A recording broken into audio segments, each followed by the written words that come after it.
सभी साथियों को अनु सर का नमस्कार।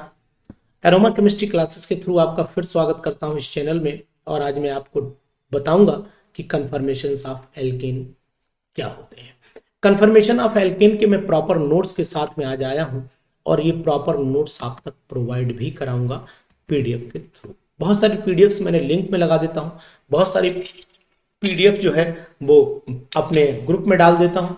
तो ये सब पीडीएफ अगर आपको चाहिए तो ग्रुप में जुड़ते रहिए और ग्रुप में आपस में बहुत सारी नॉलेज जानकारी आपको कलेक्ट होती रहेगी। ये हमारे साथ ही करते रहते हैं। तो अब देखिए कन्फर्मेशन ऑफ एल्केन होते क्या है, आप जान लीजिए कि कन्फर्मेशन ऑफ एल्केन की अगर हम लोग बात करते हैं तो कन्फर्मेशन का मतलब ये एक टाइप की आइसोमेरिज्म कहलाती है। कार्बन कार्बन जो सिंगल बॉन्ड होता है उसको हम लोग सिग्मा बॉन्ड बोलते हैं, पता है। ये सिमेट्रिकल होता है और इंटरन्यूक्लियर एक्सिस के थ्रू आप इसको रोटेशन करा सकते हैं। जैसे कि अगर हमने एक बॉल ये ले ली और एक बॉल ये ले ली तो आप आराम से घुमाइए, कोई दिक्कत वाली बात नहीं। रेस्ट्रिक्टेड रोटेशन यहां पर नहीं होगा, यानी कि नो रेस्ट्रिक्टेड रोटेशन की अगर हम बात करें तो यहां पर कोई भी रेस्ट्रिक्शन नहीं होगा। ये बात याद रखें, नो रेस्ट्रिक्शन। यहां पर घुमाइए, रोटेशन करिए आराम से, कोई दिक्कत नहीं है, पॉसिबिलिटी है रोटेशन की। The symmetry of the bond permits the free rotation, यहां लिखा हुआ है फ्री रोटेशन है, रोटेशन में रुकावट नहीं हो सकती है of one methyl group relative to the others about the bond axis without breaking the bond. Bond टूटेगा भी नहीं और रोटेशन भी हो जाएगा। आगे क्या कह रहे हैं कि the rotation about the sigma bond is not completely free. In fact ये कंप्लीटली फ्री होता क्यों नहीं, क्योंकि इसके अंदर हिंड्रेंस काम करती है।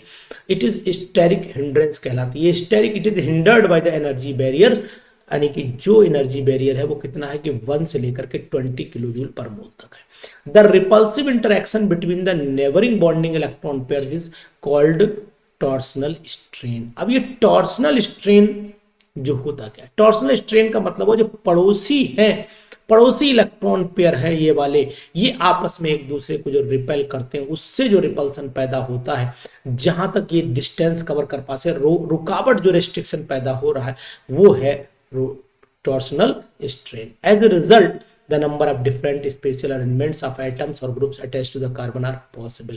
आपने देखा इस यानी कि प्रोजेक्शन जो फार्मूले हैं उसमें आपने गॉची फॉर्म देखा होगा, स्टैगर्ड फॉर्म देखा होगा। ये सभी इसी वजह से बनते हैं क्योंकि इनके बीच में जो होता है वो थोड़ा सा एनर्जी बैरियर का जो वर्किंग चलती है, बस उसी वजह से ये कंडीशन पैदा हो जाती है। The different structures arrangement which can be produced by the rotation about the carbon carbon single bond is called conformers. यानी कितनी कौन सा स्ट्रक्चर स्टेबल है, कौन सा नहीं है, ये सब बातें आपको बताएंगे इसी के आगे वाले टॉपिक में। तो देखिएगा इसमें क्या लिखा हुआ है।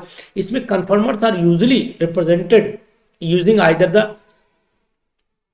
either the Sawhorse प्रोजेक्शन और the Newman projection formula. Sawhorse या न्यूमन प्रोजेक्शन फार्मूला जो आपको दिया जाएगा ये क्या है, तो सबसे पहले हमने कन्फर्मेशन ईथेन का देखा। अगर हम लोग इथेन के कन्फर्मेशन में देखते हैं तो ये तो कार्बन कार्बन के बीच का सिंगल बॉन्ड हो गया और ये आपके हाइड्रोजन भैया हो गए।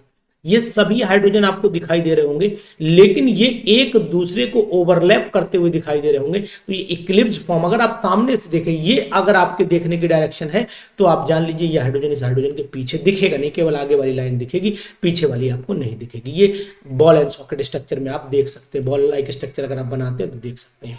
लेकिन अगर इसको आप रोटेट करा देते हैं, जैसे रोटेशन इसका कराओगे ये हाइड्रोजन इसके सामने यहां पर आ जाएगा, तो देखो ये वाला हाइड्रोजन आपको दिख रहा होगा, ये सामने आ चुका है, ये हाइड्रोजन रोटेट करके ऊपर पहुंच चुका है। तो अब ये स्टैगर्ड फॉर्म में कन्वर्ट हो चुके हैं। तो ये कहलाती इक्लिप्स फॉर्म और ये कहलाती स्टैगर्ड। एक रोटेशन देना 60 डिग्री पे घुमा दीजिए, अपने आप रोटेशन आपको आ जाएगा। तो ethane molecule the 2 carbon atoms are bonded together by the single bond, पता है, due to the free rotation about the carbon carbon bond and infinite number of the arrangement. Possibility है इनके बनने की 10 in ethane infinite number of conformations are possible. However, only 2 conformations are important. These are called eclipsed and staggered. बता दिया आपको हमने, 2 form कहलाती हैं। All other conformations in between 2 extreme conformations are Gaussian and skew. These are shown in figure number 13.4 described below. अब देखिए इसमें क्या है कि अब हमने करना क्या है कि the arrangement in which the hydrogen atom of one carbon lie exactly behind those of the other, एकदम पीछे आना चाहिए। और स्टैगर्ड में क्या होना चाहिए भाई, इक्लिप्स में तो आपने देखा इक्लिप्स में ये इस तरीके से आ जाना चाहिए और स्टैगर्ड में एक दूसरे के सामने नहीं आएंगे, है ना। ये स्टैगर्ड फॉर्म कहलाएगी, आपको पता ही। इसके तो कंफर्मेशन बहुत ज्यादा टिपिकल नहीं होते।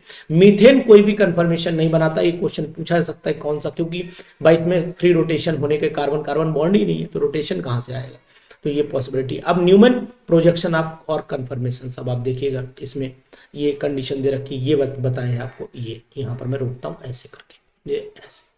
अब आप देखिए Newman projections is easier to draw the, मतलब ये समझने के लिए आसान हो जाए। अब आप देखें कि हम अगर देखें तो ये इक्लिप्स है, इसके सामने ये चीज आ रही है, आपको दिख रही है इसके सामने। अगर थोड़ा दूरी से अगर आपका देखने का नजरिया यहां से है तो आपको ये दिखाई देगा, ये इक्लिप्स फॉर्म कहलाती है। ये मतलब एक दूसरे को ढक रही होती है। स्टैगर्ड पलट गई। स्क्यू फॉर्म थोड़ा सा रोटेशन कराते चले जाइए। तो इसमें क्या था, two carbon bonds are single bonds are represented by small circle and ये तो आपको दिखाया हुआ है कि एक कार्बन आगे वाला है डॉट और ये पीछे वाला एक स्मॉल सर्कल में दिखाया गया। तो इस तरीके से आप दिखा सकते हैं। तो ये स्ट्रक्चर ईथेन के मैंने बनाए रखे, ठीक है ना। इसके बाद हम लोग नेक्स्ट पन्ने पर जब चलते हैं तो स्टैगर्ड इसके बाद जो पॉसिबिलिटी है वो देखिए। अब यहां पर ये दिखाया है कि कौन सी स्टेबिलिटी ज्यादा होगी, इथेन में कौन सा स्ट्रक्चर स्टेबल ज्यादा होगा। Very very important topic for you, बहुत इंपॉर्टेंट है आपके लिए। देखिए the various conformations of the compound possess the identical physical characteristic but differ in the energy level. Energy level अलग अलग हो जाता है इनका। In the eclipse conformation all the CH bonds of one methyl group are aligned with those of the second, and in the staggered form two methyl groups are rotated as far away the possible from other। तो अब आपने क्या करना है कि यहां पर दो मिथाइल है, भाई मिथाइल तो दो ही होंगे ना, इथेन मॉलिक्यूल में दो ही मिथाइल ग्रुप होंगे। अब आप देखिए यहां एनर्जी लेवल सबसे कम स्टैगर्ड फॉर्म में है। अब जैसे जैसे हम लोग क्या करते हैं, स्टैगर्ड फॉर्म से चलते हैं इक्लिप्स फॉर्म की तरफ, एनर्जी लेवल बढ़ता चला जा रहा है। एनर्जी लेवल हाईएस्ट यहां पर आ चुका है और उसके बाद फिर एनर्जी लेवल डाउन हो रहा है। तो इसका मीनिंग ये निकल के आता है कि thus the two hydrogen atoms on the two carbon atoms are closer in the eclipse form than in the staggered form. So the repulsion force acting between the two hydrogen atoms in the eclipse form is more than in the staggered form। अब आपको यहाँ ये sentence जरूर समझ में आ गया होगा। इन दोनों में जो इनका इलेक्ट्रॉन क्लाउड जो रिपेल करेगा वो रिपल्सन की वजह होगी इसकी एनर्जी लेवल का बढ़ा देना। तो so the repulsion force acting between the two hydrogen atoms in the eclipse form is more than the in the staggered form. As a result, the energy of the eclipse form is higher than the staggered form in the ethane। तो सबसे ज्यादा energy किसमें होगी, order of stability में staggered सबसे ज्यादा stable होगा, है ना। स्क्यू फॉर्म उससे कम होगी और उसके बाद इक्लिप्स सबसे कम स्टेबल हो जाएगी, क्योंकि इसी में रिपल्सन सबसे ज्यादा हो जाएगा। तो 10 the staggered confirmation of ethane is more stable. तो यहां पर अंडरलाइन कर लीजिए, पूछा जा सकता है कि कहां पर स्टेबिलिटी ज्यादा मिलेगी, कहां पर स्टेबिलिटी आपको कम मिलेगी। ये सब चीजें आपसे एग्जाम में पूछी जा सकती है। ये इंपॉर्टेंट टॉपिक है, इंपॉर्टेंट टर्म है, इसको जरूर पढ़ लीजिएगा। अब हम लोग बात कर लेते हैं कन्फर्मेशन ऑफ प्रोपेन पे, बाकी आप थ्योरी में लगाऊंगा तो पढ़िएगा। कन्फर्मेशन ऑफ प्रोपेन पे बात कर लेते हैं। तो प्रोपेन में क्या है, कार्बन कितने होंगे, 3 होंगे। अगर हम प्रोपेन को देखो, एक CH3 तो ये है, एक यहां पर लगा है और इसके एक बैक साइड में। तो आपको ये कंडीशन समझ में आ जाएगी कि ये कंडीशन क्या है। तो ये इक्लिप्स फॉर्म है, दिख रही होगी प्रोपेन का CH3 CH double bond CH2 हो जाता है। Propane CH3 CH2 CH3, sorry यहां पर मैं लिख देता हूं CH3 CH3 CH2 CH3।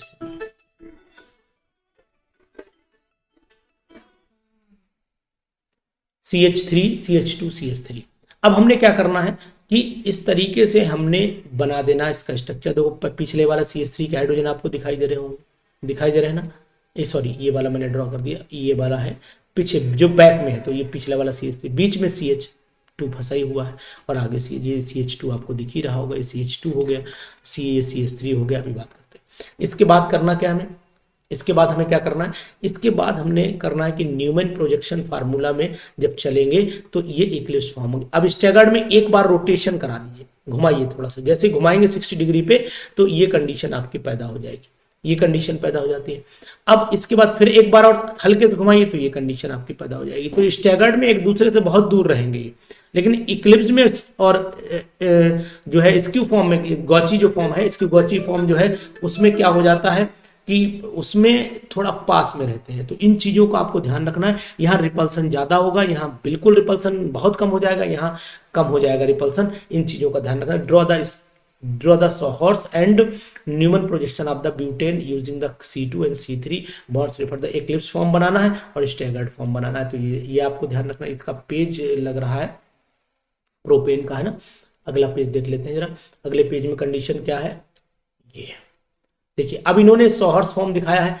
यहाँ पर CH3 CH2 देते हैं। एग्जाम्पल नंबर 2 पे जाते हैं कि एग्जाम्पल नंबर 2 को मैं थोड़ा ऊपर कर देता हूँ। आप देख लीजिए यहाँ पर draw the Sawhorse Newman projection of butane using the C2 and C3 bonds as reference in।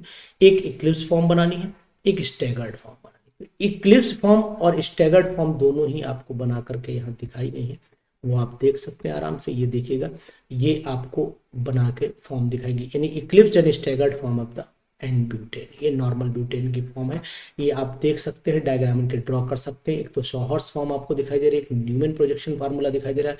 Sawhorse form दिखाई दे रहा है, एक आपको न्यूमैन प्रोजेक्शन फार्मूला दिखाई दे रहा है। तो न्यूमैन प्रोजेक्शन को ड्रॉ करने का वही सर्कल से ड्रॉ करते हैं, जबकि Sawhorse डायरेक्ट ड्रॉ करते हैं, बॉन्ड लाइन स्ट्रक्चर से ड्रॉ करते हैं। ये आपको फिगर नंबर 13.8 में दिखाई दे रहा होगा। इसको आप आराम से प्रिंट आउट लेकर के बना सकते हैं। कन्फर्मेशन ऑफ साइक्लोब्यूटेल्केन्स की बात कर लेते हैं।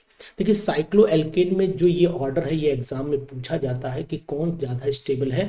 तो यहाँ पर in cycloalkanes the reactivity decreases as the number of carbon atoms in the ring increases. जितना कार्बन बढ़ेगा उतनी ही ज्यादा रिएक्टिविटी घटती चली जाएगी। तो यहाँ पर रिएक्टिविटी डिक्रीजेस मैंने लिख दी, और इसके बाद 10 in the order of reactivity shown by the cycloalkane is.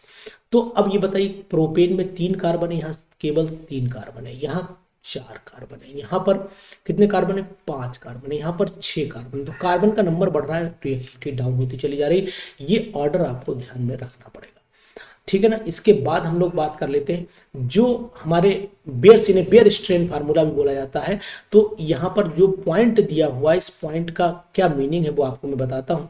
कि बेयर ने एक्सप्लेन किया था कि decreasing reactivity of the cycloalkane with increasing number of the carbon atom in the ring in terms of deviation of the यानी triple C bond, यानी कि जो bond angle घट रहा है तीनों के बीच में, ये बात ध्यान रखना है ना। एक कार्बन इधर, एक कार्बन इधर, ऊपर एल्केन इन साइक्लोएल्केन्स में from the tetrahedral angle. Tetrahedral आपको और पता है 109.5 डिग्री होता है या 109 डिग्री 28 मिनट होता है। According to the Baeyer's strain theory, any deviation of the bond angle from the normal tetrahedral angle would cause an internal strain. तो ये लाइन आपको अंडरलाइन करनी पड़ेगी, कॉज द इंटरनल, अंदर का जो खिंचाव होता है, इंटरनल जो स्ट्रेन होता है, वही रिस्पॉन्सिबल होता है इसके रिएक्टिविटी को घटाने के लिए।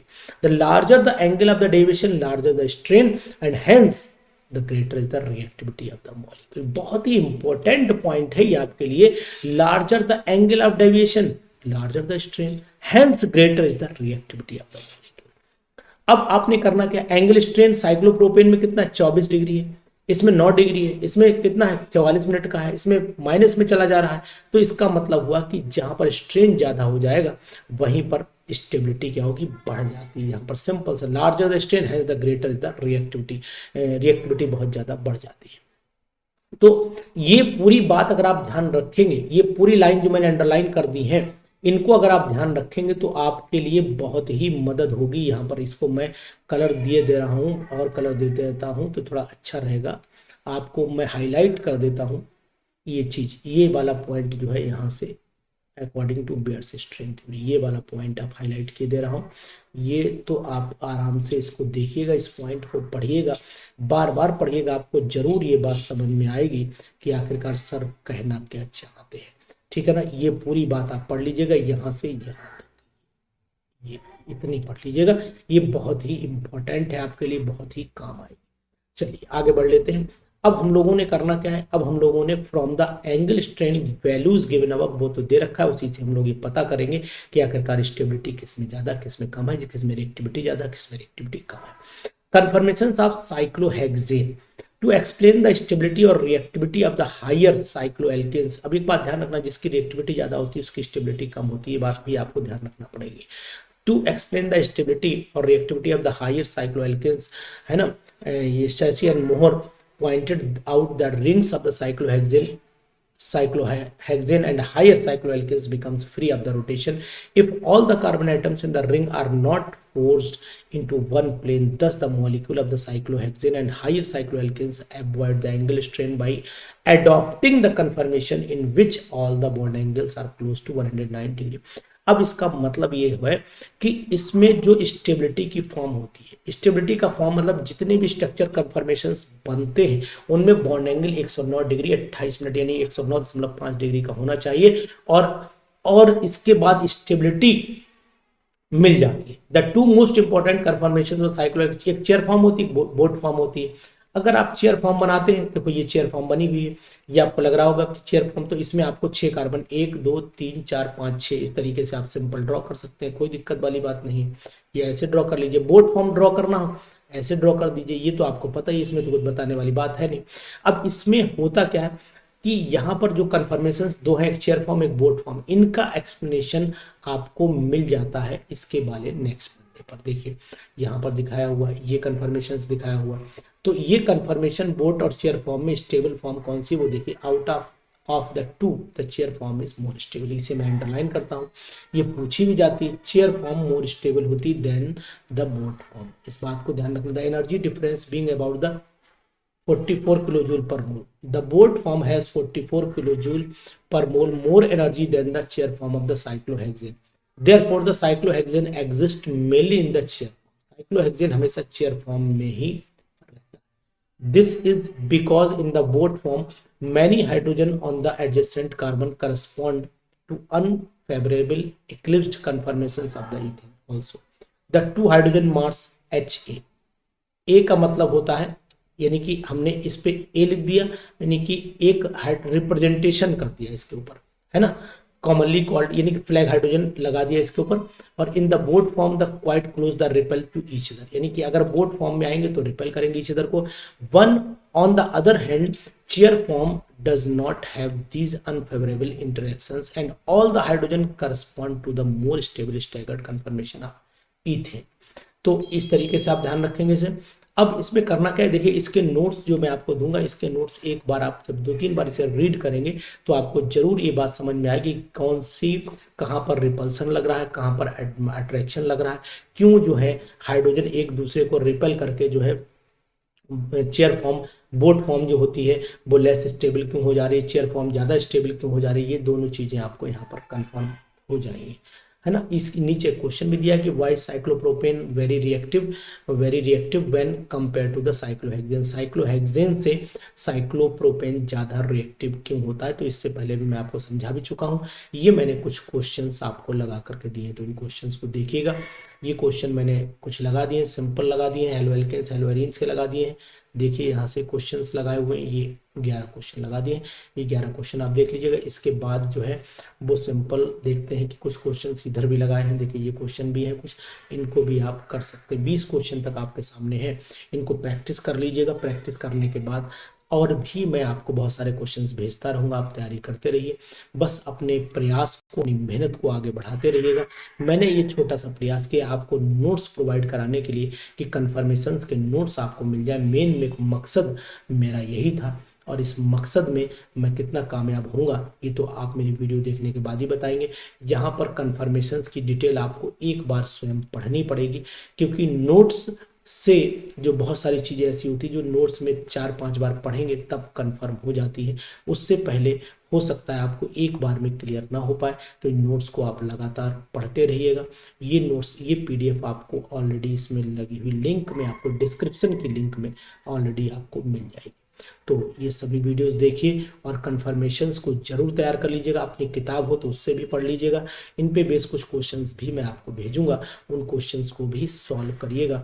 तो ये सभी वीडियोस देखिए और देखने के बाद अपनी तैयारी को लगातार आगे बढ़ाते रहिए, चाहे वो आश्रम पद्धति की तैयारी हो, चाहे वो पीजीटी की तैयारी हो, या फिर जीआईसी मेंस की तैयारी हो। मैं आपको फिर मिलूंगा नेक्स्ट वीडियो में, तब तक के लिए नमस्कार।